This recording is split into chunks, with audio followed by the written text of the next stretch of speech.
Welcome back to Winplus media. എല്ലാവർക്കും Winplus media YouTube ചാനലിൻ്റെ പുതിയൊരു വീഡിയോയിലേക്ക് സ്വാഗതം.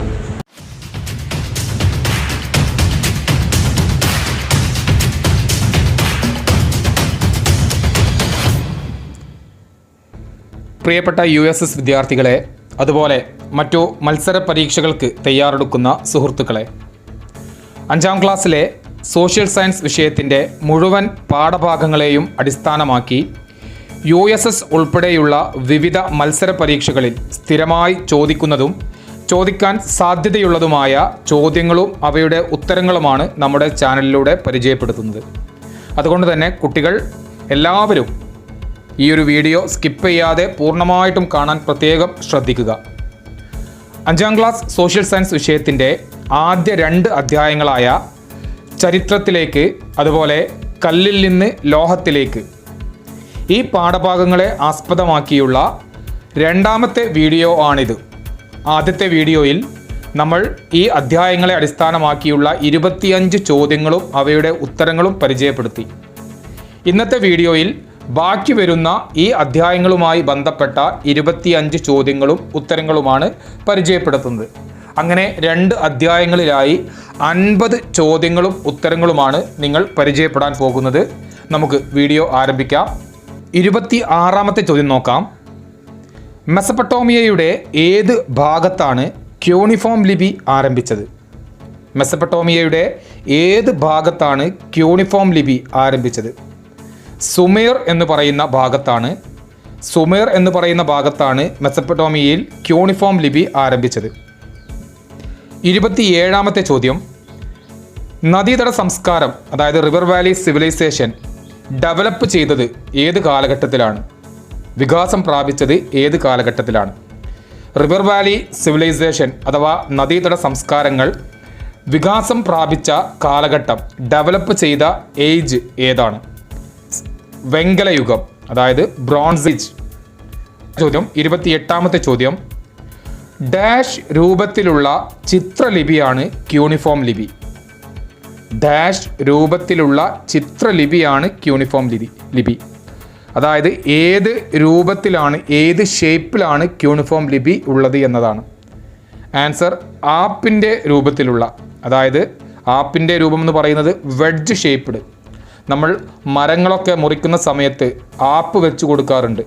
ഓക്കെ, നിങ്ങൾക്ക് ചിത്രം കണ്ടാൽ മനസ്സിലാക്കാൻ സാധിക്കും. ഈ ഒരു ഷേപ്പാണ്, അതാണ് ആപ്പിൻ്റെ ഷേപ്പ് അഥവാ വെഡ്ജ് ഷേപ്പ്ഡ്. നെക്സ്റ്റ്, ക്യൂണിഫോം ലിപി എഴുതിയിരുന്ന പ്രതലം ഡാഷ് കൊണ്ട് നിർമ്മിക്കപ്പെട്ടിരിക്കുന്നു? ക്യൂണിഫോം ലിപി എഴുതിയിരുന്ന പ്രതലം, ഏത് സർഫേസിലാണ് ക്യൂണിഫോം ലിപി എഴുതിയിരുന്നത് എന്നതാണ് ഉദ്ദേശിക്കുന്നത്. ഉത്തരം കളിമൺ പാളികൾ. Okay, the surface of clay. കളിമൺ ഉപയോഗിച്ചുകൊണ്ടുള്ള പ്രദേശങ്ങളിലായിരുന്നു പ്രധാനമായും ഏത് ലിപി എഴുതപ്പെട്ടിരുന്നത്? ക്യൂണിഫോം ലിപി എഴുതപ്പെട്ടിരുന്നത്. നെക്സ്റ്റ്, 30ാമത്തെ ചോദ്യം നോക്കാം. മെസപ്പൊട്ടോമിയൻ സംസ്കാരത്തിൻ്റെ ശേഷിപ്പുകളായ ദേവാലയ സമുച്ചയങ്ങളാണ് ഡാഷ്. മെസപ്പൊട്ടോമിയൻ സംസ്കാരത്തിൻ്റെ അവശിഷ്ടങ്ങൾ, ശേഷിപ്പുകളായ ദേവാലയ സമുച്ചയങ്ങൾ, അതായത് ടെമ്പിൾ കോംപ്ലക്സ് ആയിട്ട് കണക്കാക്കുന്നത് സിഗ്ഗുറാത്തുകളാണ്. ഉത്തരം സിഗ്ഗുറാത്തുകൾ. മെസപ്പൊട്ടോമിയൻ സംസ്കാരത്തിൻ്റെ ശേഷിപ്പുകളായ ടെമ്പിൾ കോംപ്ലക്സ് എന്നറിയപ്പെടുന്നത് പ്രധാനമായിട്ടും സിഗ്ഗുറാത്തുകൾ എന്നാണ്. ഓക്കെ, 31ാമത്തെ ചോദ്യം. ഈജിപ്ഷ്യൻ സംസ്കാരം വളർന്നു വന്ന നദീതടം ഏത് റിവർ വാലിയിലാണ് ഈജിപ്ഷ്യൻ സിവിലൈസേഷൻ ഡെവലപ്പ് ചെയ്തത്? നൈൽ നദി, ദ റിവർ നൈൽ. 32ാമത്തെ ചോദ്യം. നൈലിൻ്റെ ധാനം എന്നറിയപ്പെടുന്ന രാജ്യം ഏതാണ്? നൈലിൻ്റെ ധാനം എന്നറിയപ്പെടുന്ന രാജ്യം ഈജിപ്താണ്. 33ാമത്തെ ചോദ്യം. സിഗ്ഗുറാത്തുകളുടെ പുറംഭാഗം നിർമ്മിച്ചിരിക്കുന്നത് എന്തുകൊണ്ടാണ്? സിഗ്ഗുറാത്തുകൾ എന്ന് പറഞ്ഞാൽ ടെമ്പിൾ കോംപ്ലക്സ്. അതിൻ്റെ പുറംഭാഗം നിർമ്മിച്ചിരിക്കുന്നത് ചുട്ടെടുത്ത ഇഷ്ടികകൾ കൊണ്ടായിരുന്നു. ഓക്കെ, ചുട്ടെടുത്ത ഇഷ്ടികൾ കൊണ്ടാണ് സിഗ്ഗുറാത്തിൻ്റെ പുറംഭാഗം നിർമ്മിച്ചിരിക്കുന്നത്. 34ാമത്തെ ചോദ്യം. സിഗ്ഗുറാത്തുകൾ ഇന്നും സംരക്ഷിക്കപ്പെടുന്ന പ്രദേശം ഏതാണ്? സിഗ്ഗുറാത്തുകൾ ഇന്നും സംരക്ഷിക്കപ്പെടുന്ന പ്രദേശം ഉർ എന്ന് പറയുന്ന പ്രദേശമാണ്. ഈജിപ്ഷ്യൻ സംസ്കാരത്തിൻ്റെ പ്രധാന ശേഷിപ്പുകൾ ഡാഷ് ആണ്. ഈജിപ്ഷ്യൻ സംസ്കാരത്തിൻ്റെ പ്രധാന ശേഷിപ്പുകൾ പിരമിഡുകളാണ്. 36-ാമത്തെ ചോദ്യം, ഈജിപ്തിലെ ഭരണാധികാരികളായിരുന്ന ഫറോമാരുടെ ശവകുടീരങ്ങൾ അറിയപ്പെടുന്നത് പിരമിഡുകളായിട്ടാണ്. ഈജിപ്തിലെ ഭരണാധികാരികളായിരുന്ന ഫറോമാരുടെ ശവകുടീരങ്ങൾ അറിയപ്പെടുന്നത് പിരമിഡുകൾ എന്ന പേരിലായിരുന്നു. നെക്സ്റ്റ്, പിരമിഡിൽ ഏറ്റവും വലുത് ഏതായിരുന്നു? ഈജിപ്തിൽ കാണപ്പെടുന്ന പിരമിഡുകളിൽ ഏറ്റവും വലുത്, ദ ബിഗ്ഗസ്റ്റ് പിരമിഡ്, കുഫു രാജാവ് നിർമ്മിച്ച ഗിസയിലെ പിരമിഡാണ് പിരമിഡുകളിൽ ഏറ്റവും വലുതായി കണക്കാക്കപ്പെടുന്നത്. 38-ാമത്തെ ചോദ്യം, ഈജിപ്തിൽ രൂപം കൊണ്ട ലിപി ഏതായിരുന്നു? ഈജിപ്തിൽ രൂപം കൊണ്ട ലിപി, script. Which script is developed in Egypt? ഉത്തരം ഹൈറോഗ്ലിഫിക്സ് ലിപിയാണ് ഈജിപ്തിൽ രൂപം കൊണ്ട ലിപി. 39-ാമത്തെ ചോദ്യം, ചിഹ്നരൂപം അക്ഷരരൂപവും കൂട്ടിച്ചേർത്ത പ്രാചീന ഈജിപ്ഷ്യൻ ലിപിയാണ് ഡാഷ്. ചിഹ്നരൂപവും അക്ഷരരൂപവും കൂട്ടിച്ചേർത്ത പ്രാചീന ഈജിപ്ഷ്യൻ ലിപിയാണ് ഹൈറോഗ്ലിഫിക്സ്. 40-ാമത്തെ ചോദ്യം, ഹൈറോഗ്ലിഫിക്സ് ലിപി എഴുതാൻ ഉപയോഗിച്ചിരുന്ന പ്രതലം ഏതായിരുന്നു? ഹൈറോഗ്ലിഫിക്സ് ലിപി എഴുതാൻ ഉപയോഗിച്ചിരുന്ന പ്രതലം തടിയും പാപ്പിറസും.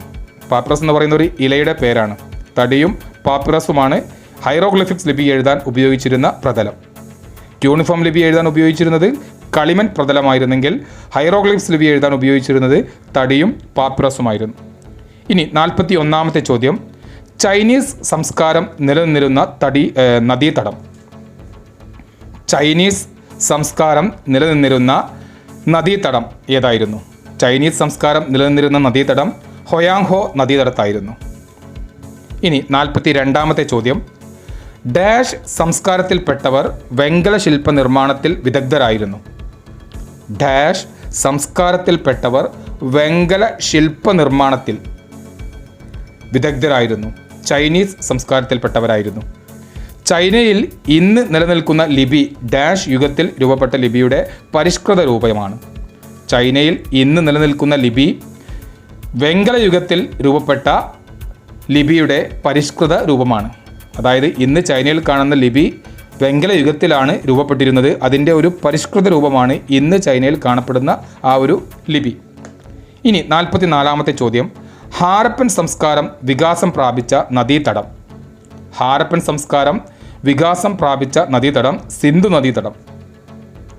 സിന്ധു നദീതടത്തായിരുന്നു ഹാരപ്പൻ സംസ്കാരം വികാസം പ്രാപിച്ചിരുന്നത്. സിന്ധു നദിയെ വിളിക്കുന്ന മറ്റൊരു പേരാണ് ഇൻഡസ് റിവർ.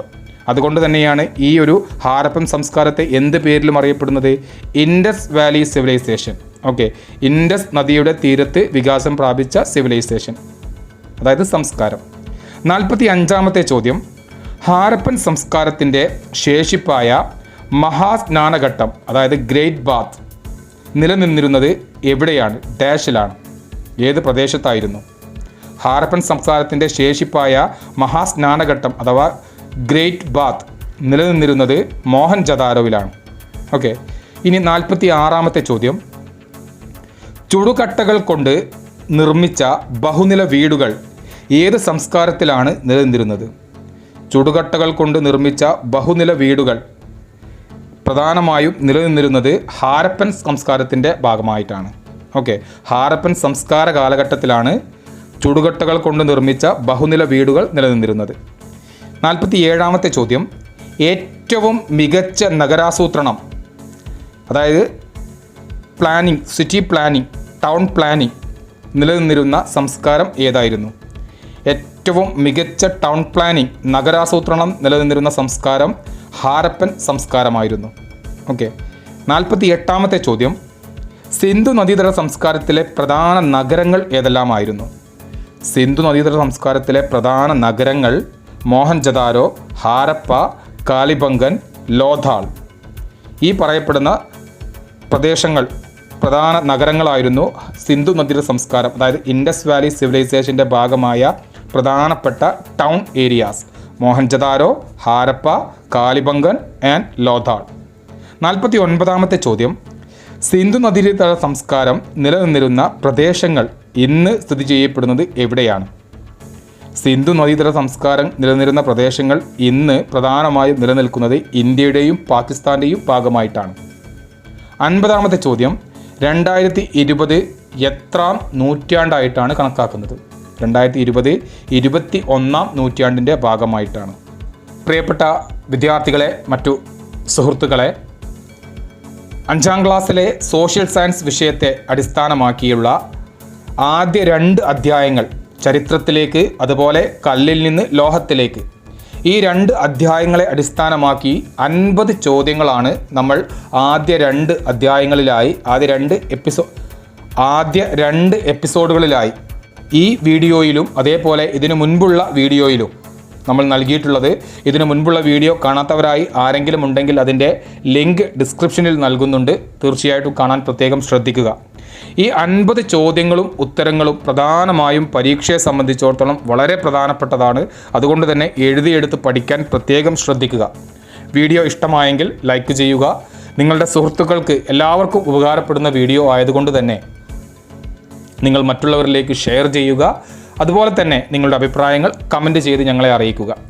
തീർച്ചയായും നിങ്ങൾ നൽകുന്ന നിങ്ങളുടെ സഹകരണം, നിങ്ങളുടെ സപ്പോർട്ട്, ഈ ഒരു കാര്യങ്ങൾ തന്നെയാണ് ഇത്തരത്തിൽ വീഡിയോകൾ ചെയ്യാനുള്ള നമ്മുടെ പ്രചോദനം. അതുകൊണ്ട് എല്ലാവരും പൂർണ്ണമായും സഹകരിച്ച് സപ്പോർട്ട് ചെയ്ത് മുന്നോട്ട് പോവുക. ഇന്നത്തെ വീഡിയോയുടെ ഭാഗമായ മുഴുവൻ ആളുകൾക്കും നന്ദി അറിയിക്കുന്നു. താങ്ക്